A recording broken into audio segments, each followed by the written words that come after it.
c'est vrai qu'on a vécu une sacrée expérimentation. Alors, je crois qu'on est en train de voir se dessiner finalement trois modèles d'organisation.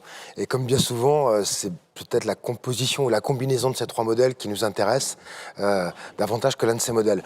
Le premier modèle, on le connaît bien, c'est l'entreprise mécanique. Ça fait un siècle, voire plus que ce modèle existe. Et on voit bien comment, dans cette entreprise dite mécanique, c'est-à-dire qui repose sur de la prescription, du contrôle, de la sanction, cette entreprise plutôt verticale, plutôt cloisonnée, qui est encore assez dominante, on voit bien comment cette surcharge informationnelle, d'un seul coup, vient se superposer à tout ce qu'on faisait déjà. Et donc, on se retrouve dans une situation de travail un peu émiettée et envahi tout seul dans cette solitude face à ce flux d'informations qui va crescendo. Aux antipodes, on a vu émerger dans les années 2000 les startups et dans leur sillon la plateformisation du travail, Uber en tête. Et là, on voit bien comment ce modèle d'organisation pose un autre type de problème, c'est que l'individu se retrouve seul, pas du tout dans une case, pas du tout dans un cadre comme dans l'entreprise industrielle, mais plutôt sans filet. Et là, il faut qu'il se débrouille. C'est le grand bain, c'est l'entreprise ultralibérale, et il va devoir faire avec et être en permanence finalement à l'affût de cette information-là, dont il devient un peu esclave de jour comme de nuit. Et puis, il y a un troisième modèle qui est en train d'émerger, qui nous paraît intéressant, qui est le modèle de l'entreprise organique. C'est-à-dire cette entreprise qui, en fait, redonne de la place au vivant, qui dit, bon, le digital, il est là, on en a besoin, de toute façon, on ne pourra pas faire sans.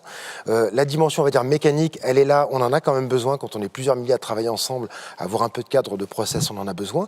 Mais, au fait, peut-être qu'on pourrait, plutôt que de se laisser écraser par ces deux modèles, remettre de l'humain, du vivant au centre. Et donc, comment le refaire?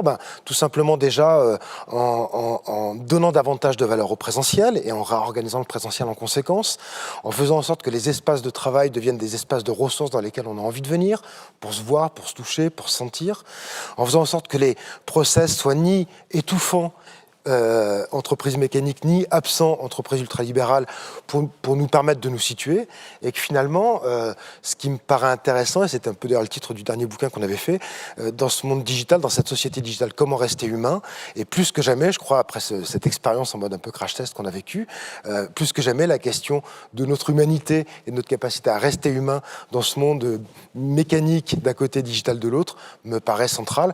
Et là, pour le coup, c'est à nous, matin après matin, de venir nous réimposer comme humains dans ce monde-là.